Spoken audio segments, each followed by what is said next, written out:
मुख उपजे सनमंद धनी अंकुर श्री महामति सो गुर कीजिए जो यो बरसावे नूर जो यो बरसावे नूर पतित शिरोमन यो कहे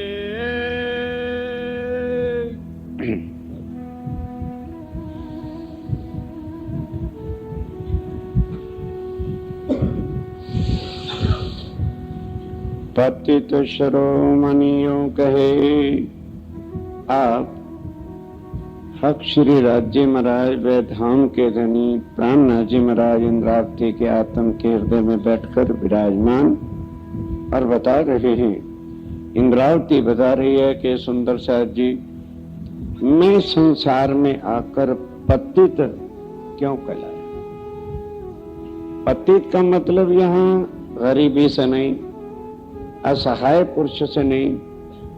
पतित का मतलब होता है जो सबसे उल्टे काम करता है और उसके उल्टे कामों को ही देखकर दुनिया उस पर घृणा करती है कि ये बड़ा नीच है, ये बड़ा दुष्ट है, ये समाज के उल्ट चलता है, गुरुओं के उल्ट चलता है।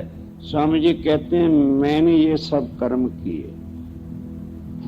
सबसे पहले मैंने गादीपति गद्दियों की पूजा करनी छोड़ी। सुंदर साहब, तुम्हारे बस का रोग नहीं है। तुमने सारी उम्र गद्दियों पर मत्थे टेकने और झूठ की पूजा करनी है वहां जाके। ये वाणी क्या कहती है? क्योंकि अक्सर लोग कह देते हैं जी ये तो गद्दियों और महाराजों के उल्ट बोलते हैं। आज कान खोल के चर्चा सुनो, कान खोल के चर्चा सुनना। स्वामी जी कहते हैं मैंने ये नीच कर्म किया और मैं पतितिन का बादशाह कहलाया कि नीचों में नीच और नीचों का बादशाह मैं कहलाया। क्यों? अब उसको कान खोल के सुनो। जो मैं किए हैं वज्रलेप, जो मैं किए हैं वज्रलेप किए हैं। एक तो गुनाह होता है, एक तो नीच कर्म होता है और एक ऐसा कर्म होता है जो वज्र की तरह मरते समय तक लेप बन के रहता, उतरता नहीं है। मेरे साहिब सो देश, मैंने क्या किया? अपने साहिब से भी द्वेष किया। कर सकोगे? गुरुओं की गद्दी तुम लोग नहीं छोड़ सकते बुत परस्तियों। राज्य की राह पे चलना कोई आसान काम है? हम सारी उम्र रोते रहेंगे अजी बड़कों की गद्दी है कैसे छोड़ दें। ले लो स्वाद, कह देते हम हाथी के कदमों पर कदम रखना। सुंदर साहब जी, बड़ा अनोखी चाल है। खाली मुंह से कह देते हैं हम वाणी मेरे प्यू की न्यारी। ये है न्यारापन। संसार से न्यारा चलना, स्वामी जी कहते हैं वो तो अलग बात थी। मेरे से क्या वज्रलेप हो गया कि अपने सतगुरु महाराज श्री धनी देवचंद जी के ही उल्टे चल पड़े। बैठे थे राज्य महाराज उनके अंदर, पर मैं पहचान ना कर सका। मैं उनके ही अवगुण ढूंढता रहा। इसलिए जो है वो जो वज्रलेप मेरे ऊपर हो गया जब मैं जेल में गया और राज्य ने बताया मैं तुम्हारी खातर देवचंद जी के तन में बैठा। अब रोते कि ओहो, मैं परम धाम में जाकर के तभी कहते मैंने नीच अदम अगंत पाप किए। शर्माएगी मेरी आत्म जब परम धाम में उठ के खड़ी होगी। क्यों? धनी है ना पहचाने, केवल वजूद को देखती रही कि ये हमारे सतगुरु हैं, ज्ञान सुनाते हैं और रोज चर्चा यही बताते हैं कि हम सब की आत्मा एक है। तो इंद्रावती ने क्या किया था कि जब सतगुरु की में आत्मा एक है और हमारी भी आत्मा एक है तो राज्य भी हम दोनों का एक है, तो फिर इनके राज्य महाराज इनको परम धाम दिखाते हैं। तभी तो ब्रिजराज का परम धाम का वर्णन करते हैं। तो क्या मेरे राज्य से इतना नहीं होता? क्या राज्य भी बदल गए हैं यहाँ आकर के? तो फिर अपनी अकल होती ना यहाँ की, आदमी उससे चलता है। उन्होंने सोचा अच्छा मेरे अंदर कोई पाप होंगे, अवगुण होंगे। बस यही देवचंद जी से आके पूछते हैं सतगुरु महाराज मेरे अवगुण मुझको बता दो। कहते हैं भाई ध्यान से, जो आत्म परम धाम की होती है आत्म में कोई भी गुण और अवगुण नहीं होते। ये जीव और शरीर के अंदर भाई अवगुण होते हैं। तेरी आत्म परम धाम की निर्मल है, इसलिए बार बार ये क्वेश्चन ना करो। फिर सोचने लगे, अच्छा सतगुरु महाराज कभी भागवत का सार बताते थे कि घर में जिसके अधिक सोना होगा कलयुग उसमें प्रवेश करता है। अब वो आखिर एक वजीर के लड़के थे और उस समय सोना तो बहुत मामूली सी वस्तु, आज से 400 साल होती थी। तो घर में जाकर अपनी पत्नी फूलबाई के जितने भी जेवर, सोने के बर्तन, चांदी के बर्तन, सब एक वस्त्र में बांधकर और लाके सतगुरु महाराज जी के चरणों में चढ़ा दिए। फिर कहने लगे, सतगुरु महाराज मेरी आत्म के जो अवगुण है वो बता दीजिए। कहने लगे, महाराज ठाकुर क्या हो गया तुम्हें? जब एक बार बता दिया तेरे अंदर कोई अवगुण नहीं है, तेरी आत्म तो निर्मल परम धाम की है। अच्छा, सतगुरु भी झूठ नहीं कह सकते। फिर आए, कहने लगे, ओ मैं 4 रोटी खाता हूं, यही पाप है, पत्ते रगड़ रगड़ के खाऊंगा, क्योंकि परम धाम नजर आ जाएगा। सब बखंड और झूठ का पिटारा लगे फिरते हैं। इंद्रावती से बड़ी आत्म किसी की नहीं। खाना छोड़ दिया है जी, रोटी भिगो के पानी, कितने कितने विचित्र ढोंग बना के लोग चल रहे हैं और कहते हैं हमें परम धाम नजर आता है। सुंदर साहब जी मन पर इतनी कसनी डाली, 4 रोटी से 2, 2 से 1, 1 से आधी और आधी से भी जितना हमें एक कौलिया प्रसाद मिलता है 24 घंटे के अंदर। होना क्या था, शरीर की इंद्रियां जो है कमजोर हो गई, शरीर बिल्कुल सूख गया, आत्म तो वैसे की वैसी है। और फिर मन को कसौट देने लगे, परीक्षा लेने लगे, सामने आता हुआ को दोष मिल जाता है तो मुंह फेर के चलते हैं। और हम यदि को आता भी होगा उसका मुंह, अरे यार क्या बात है, हमारे से नाराज हो गए हो, आज मुंह फेरे जाते हो, आ बैल मुझे भूत, ताकि आधा घंटा बर्बाद हो जाए। तो वो क्या सोचते थे, मैं इसको शक्ल दिखाऊंगा, ये मुझे बुलाएगा तो आधा घंटा मेरे धनी और मेरे बीच कट जाएगी। सुंदर साहब जी हम और आप नहीं चल सकते। हमारी वृत्ति हर वक्त संसार में, यारों में, दोस्तों में, सहेलियों में, रिश्तेदारों में घुसी रहेगी। ये है रास्ता। इसमें क्या दर्शाया गया है कि हम संसार में रह के परम धाम सीधा कैसे जा सकते हैं, ये प्रकरण है इसका। अब उसके बाद मन को भी बड़ा फटकारते हैं। जब बिल्कुल शरीर सूख गया तो 1700 जब पूरा सम्मत था तो बड़े भाई गोवर्धन ठाकुर धाम चल गए। अब जब इन्होंने भी ऐसी हालत कर ली, इनका भी धाम चलने का समय आया, बिल्कुल आज पता लगा कि आज चले जाएंगे, कल चले जाएंगे, तब बाल भाई रोती रोती सतगुरुदेव चंद जी के चरणों में आई कि हे सतगुरु महाराज, हे मेरे धाम के धनी, आपके सामने इस तरह से सुंदर सा तड़प तड़प के मरता जा रहा है, क्या आप महाराज ठाकुर की इच्छा नहीं पूरी कर सकते?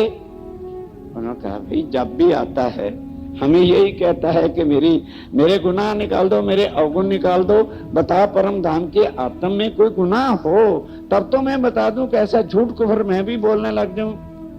क्या लगा, अच्छा उसको बुला के लाओ, उससे आज तेरे सामने पूछते हैं कि क्या इच्छा है। अब आए, फिर यही बात की कि हे सतगुरु महाराज मेरे अवगुण निकाल दो। तब गुस्सा चढ़ा देवचंद जी को, कहने के तू ये पहले बता मुझे समझता क्या है। तूने यही प्रश्न आके 20 बार मेरे सामने कर दिया, तो मैंने बड़े प्यार और लाड़ से तुम्हें समझाया है कि परम धाम की जो आत्म होती है उसके अंदर कोई भी गुण और अवगुण नहीं होते। तो शरीर के अंदर अगर तू अवगुण ढूंढना चाहता है, शायद तेरे से ज्यादा लाख गुने मेरे अंदर भी अवगुण होंगे। क्या मेरे अवगुणों को लोगे फिर तो कुछ भी ना ले पाओगे। कहने लगे नहीं, मैं आपको धाम का धनी मानता हूं। कहने लगे धाम का धनी मानते हो तो दिल खोल के बात कर कि तू चाहता क्या है। तू चाहता कुछ और है और मेरे सामने आके यही कहता मेरे अवगुण निकाल दो, मेरे अवगुण निकाल दो। कहते धनी मैं यही चाहता हूं, तुम देखो मैं क्यों, तुम देखते हो परम धाम को, मुझे क्यों नहीं नजर आता। कहने लगे ये मेरे बस की बात नहीं, ये बात है हुक्म की, सो होवे एक ही तन में राज्य महाराज बैठ के लीला करेंगे। 20 तनों में बैठ के नहीं कर सकते और तुम आज ही देखना चाहते हो, तो मैं तुम्हें इस बात में बता चुका हूं, जब तक मेरा तन है और मेरे तन में राजिम राय बैठे और उसके बाद हम दोनों श्यामा जी और राजिम राय तेरे तन में आकर बैठेंगे। और अगर तू पहले चाहता है मुझे उठाओ तुम बैठो गद्दी पर, नहीं, वो लोग यही कहेंगे मुझे गद्दी से उठा दो, मुझे इस दुनिया से उठा दो, मेरा गला घोंट दो, मुझे मार दो, फिर आज जी श्यामा जी तेरे अंदर आके बैठ जाएंगे। अब इतनी दिल को चोट लगी कि ओहो, मैंने अपने राजिम राय को एक मामूली से अहंकार के बदले में आके दुखी किया है। बस बाल भाई कहती है, हे राज्य महाराज, सतगुरु महाराज, इनको किसी सेवा में लगाओ। जाम साहब का लड़का है, घर में काम काज तो कहे नहीं, वजीर के घर लड़के के क्या काम होगा, तब उनको सेवा पे लगाया, फिर अरब में भेजा।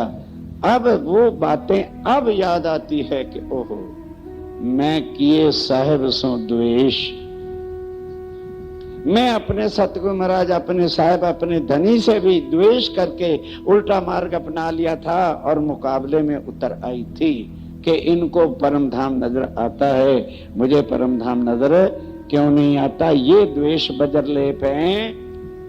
पतित मेरे आगे कौन कहावे। अब स्वामी जी बताते हैं कि इस बात को तुलना करके कहो कि मेरे सामने पतित कौन हो सकता है जो अपने भगवानों की भी बरखिलाफ चला। लोग दुनिया को, सूरदास को पतित कहते हैं, वो बेचारा अंधा अज्ञानी क्या समझे पतित किसको कहते हैं। वो पतित क्या था, गरीब था, असहाय था, उसको भी हिंदी में पतित लोग कहते थे, अरे भाई पतित है, दया कर इस पर, कृपा कर। स्वामी जी कहते मैं वो पतित नहीं था, मैं सबसे उलट फिर चल पड़ा। मैं कोई ना देखा रे पतित। और स्वामी जी कहते हैं मैंने जो कुछ पतित नीच काम कर लिए है कि सतगुरु के महाराज भी मैं उल्ट चल पड़ा, तो इस दुनिया में मेरे जैसा पतित नीच के अपने साहब धनी के सामने जो उल्टा चलेगा, वो धनी की प्राप्ति कैसे कर सकेगा। ये सब कोई साध चलते हैं सीधे। ज्ञान का साध, ये सब साध संत महाराज मुनि चलते हैं सीधे, सीधे चलते हैं, कोई उल्टा नहीं चलता। क्योंकि जो रास्ता पहले उनके गुरुओं ने, ऋषियों ने चला रखा होता है, उसी पर ही उनके चेले साधु बन करके चलते हैं। जो देखिए अपनी रीत, जो देखिए अपनी रीत, जैसे जैसे उन्होंने अपने धर्म के अंदर, संप्रदाय के अंदर जो रीति रस्म और रिवाज देखा, उसी तरह से वो चलते जा रहे हैं। इसलिए उनको कठिनाई क्या आनी थी। वे एक सड़क बनी है, चाहे वो कहीं भी जाए उसी पर ही चलती चलते जाएंगे, तो फिर कहाँ पहुंचेंगे। दुनिया सकल चलत है पैणे। दुनिया में सकल सब जितने भी पंथ पैंडे धर्म संप्रदाय हैं, जो साध बड़ों ने बताया, जो साध बड़ों ने बताया, हाँ, जो साध बड़ों ने बताया, बड़े बड़े साधु महात्माओं ने जिन्होंने धर्म की संप्रदाय को चलाया है, जो उन्होंने रास्ता बताया, जो उन्होंने पद्धति बना दी, उसी पर वो उनके चेले लोग जो हैं फॉलोअर चलते हैं। उल्टा कोई नहीं रे या में, इसमें कोई भी लौट करके वापस नहीं आया। उल्टा नहीं कोई जिसने आके बताया हो कि मैंने पारब्रह्म को देखा है। जितने ही गए अंतकूप में जाके गिर गए, निराकार में ही डूब गए। पतित किने ना कहलाया। और अगर कोई उल्टा चलता अपने भगवानों के तो तब पतित कहलाता। फिर सबसे बड़ी मुसीबत क्या है कि यहाँ जो कोई चलता है और यदि यहाँ के वो भगवानों के सामने होकर युद्ध लड़ेगा तो वो तो जगत के बादशाह हैं, 1 मिनट में उठा के उसको बेड़ा गर्क कर देते हैं। जैसे हरिश्चंद्र चले, जैसे वशिष्ठ चले, जैसे जलंधर ऋषि चले, बड़े बड़े प्रमाण भागवत के अंदर हैं। अब युद्ध किया उन्होंने ब्रह्मा विष्णु महेश से, और वो यहाँ के जगपति ऐसा उठा के पटक देते हैं कि नरकों में डाल देते हैं। उल्टा एक चलत हो या में। ज्ञान के साथ जब मैंने ये देखा कि जो ब्रह्मा को मान के, विष्णु को मान के और रुद्र को मान के और शंकर महादेव जी को मान करके पूजा चलता है, वो इन्हीं से आगे जा ही नहीं सकता। वो खुद भव से पार नहीं हुए तो कोई भी आज दिन तक भव से पार नहीं हुआ। अब कोई उल्टा चलता तभी तो जो है उसको शायद रास्ता मिल जाता। मैं छोड़ी दुनिया की राह। ध्यान के साथ सुंदर साथ जी, मैं छोड़ी दुनिया की, बोल तो लो, चलना तो हमने खानदानों के पीछे है। हम लोगों में दम नहीं है कि खानदान छोड़ सके। सुंदर साथ जी, बड़ा कठिन का दुनिया में खुद अपनी खलड़ी उतार के हथेली पे रखने वाला राज्य का आशक हो सकता है। हम लोग बहुत कठिन हैं। सुन सकते हैं, कह सकते हैं, रहने में आना बड़ा कठिन होता है। तो स्वामी जी ने देखा कि भाई अगर ध्यान दो, मैं भी इन्हीं की राह पे चलूंगा। साधु महात्मा ऋषि मुनि जो चले हैं तो जो हशर उनका हुआ है वही हशर मेरा भी हो जाएगा। उन्होंने कहा अच्छा मैं उल्टा ही चलता हूं, फिर देखी जाएगी जो होगा। तोड़ी मर्यादा बिगड़िया विश्व से। तोड़ी मर्यादा बिगड़िया विश्व से। जो लोक लाज मर्यादा मान गुमान अहंकार था सबको खूंटी पे धर के उल्टा चल पड़ा। मैंने किसी देवी देवता तीर्थंकर अवतार श्राद्ध अपराध अटरम पटरम को माना ही नहीं, उल्टा चल पड़ा। ऐसा न्यारा चला कि ना देवी देवता मुझको देखे और ना वो मेरे रास्ते में आवे।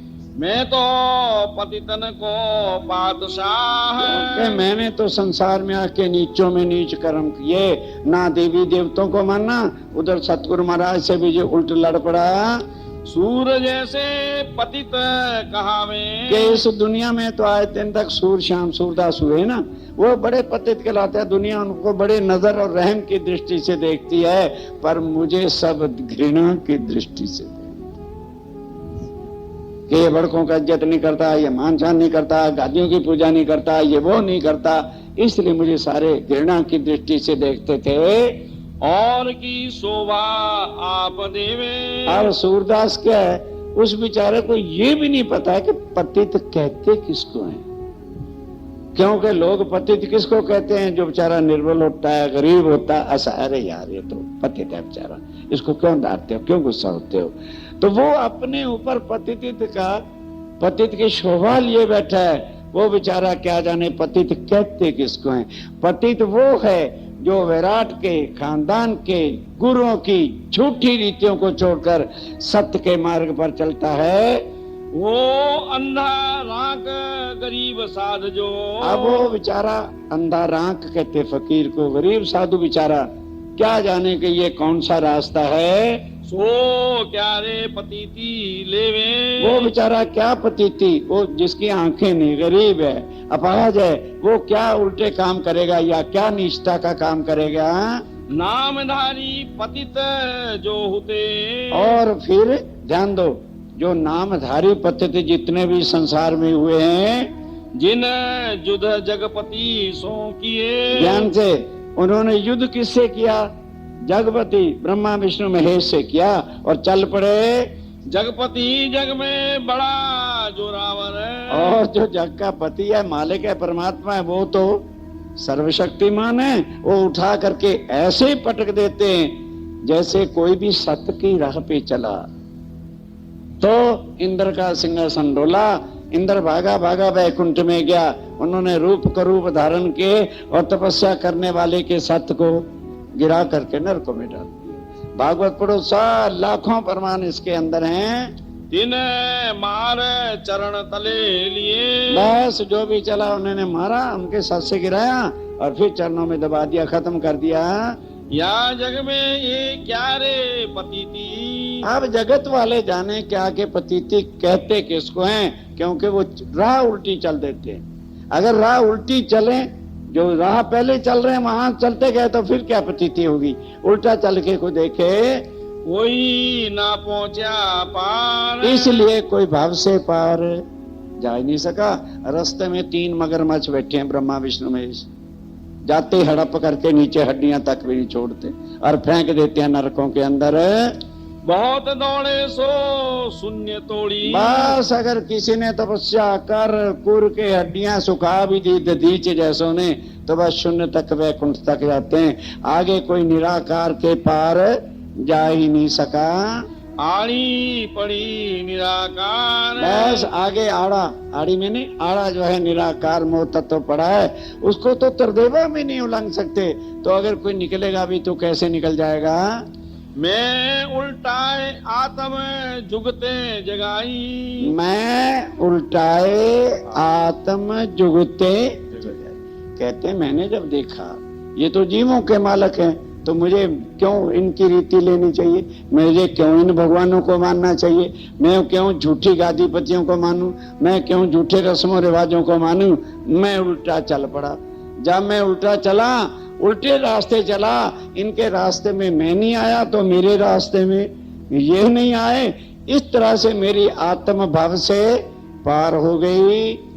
पार की तरफ फिराई, पार की तरफ जो फिराई, मेरे रास्ते में कोई आड़ा नहीं आया, कोई अड़चन नहीं आई।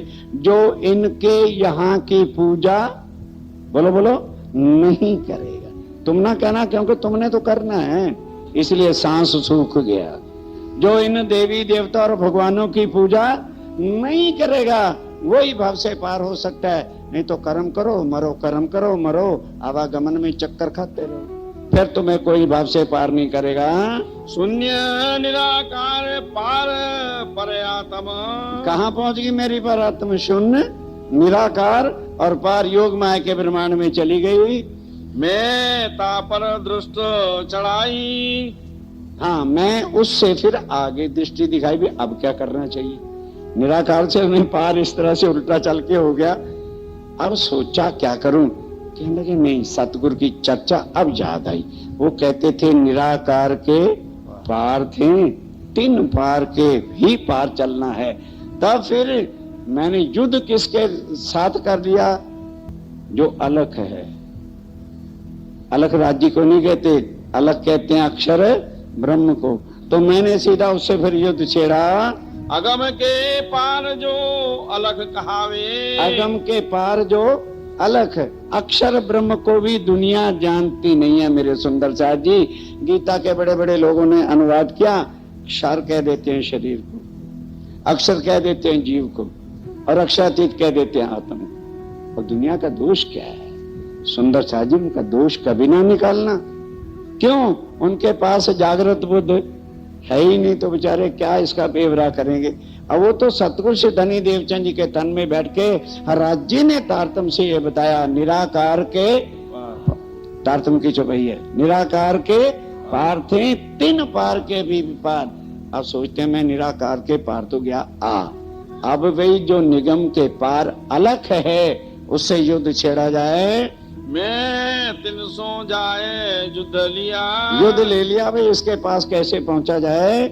यहाँ लगे और शब्द नहीं सीधा। आप ध्यान देना, यहाँ से आगे दुनिया का कोई भी सीधा रास्ता शब्द बताता नहीं। कोई भी दुनिया का शब्द जो है अक्षर की पहचान नहीं कराता है। वो निराकार के अंदर ही शून्य में ही सब समा जाते हैं। सो प्रगट पकड़ के किया, तब पकड़ प्रगट हाँ, प्रगट पकड़ के किया कि आज दिन तक वो रास्ता किसी ने बताया नहीं था।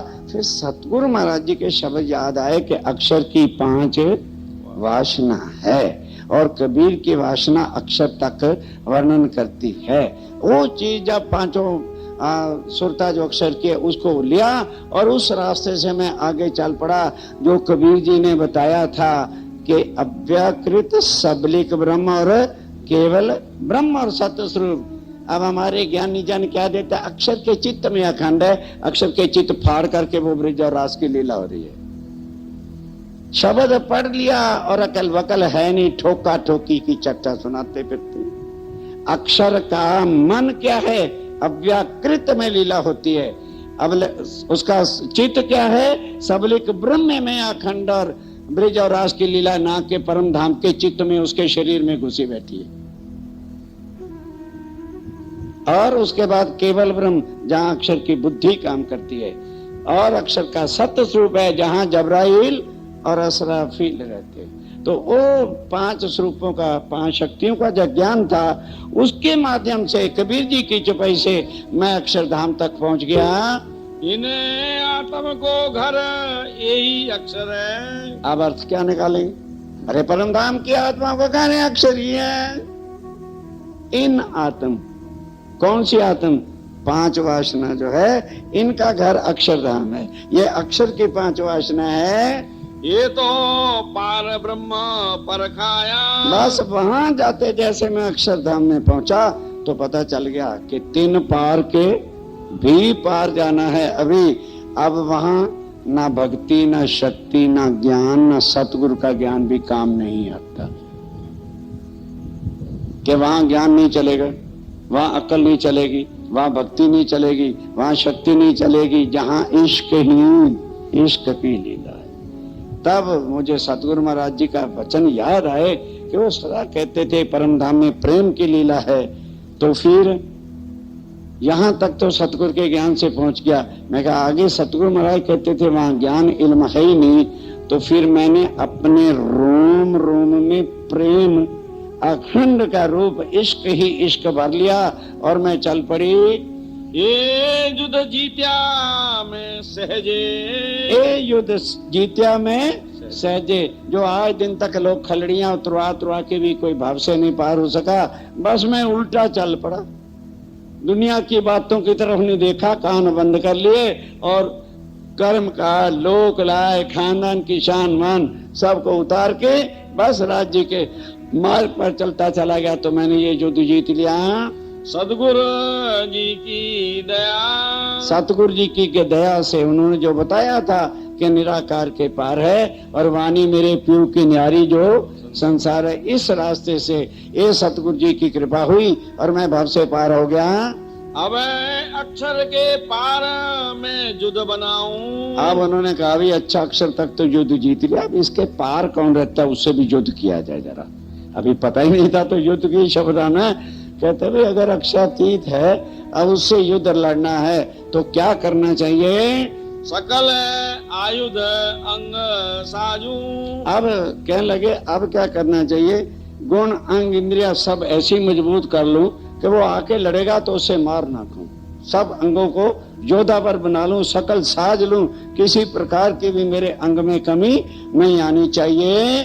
प्रेम की सैन्या प्रगट चलाऊं। बस सैन्या कौन सी चलाऊं? अब प्रेम, क्योंकि प्रेम के बिना परम धाम का रास्ता कोई नहीं। जो कबीर जी ने भी कहा जा घर में अबला बसे बहे प्रेम के पूर, कहत कबीर सुनो भाई साधो वह घर मुझसे दूर। अक्षर ब्रह्म तक वो पहुंचे, उससे अब पार खड़े हैं। इंद्रावती की आत्म कहती है कि आगे प्रेम का मार्ग है तो मेरी आंखें, मेरे कान, मेरा रोम रोम, मेरी गुण अंग इंद्रियां कोई ऐसी ना रह जाए जिसमें उससे मिलने का प्रेम इश्क भरपूर मेरे रोम रोम में ना हो।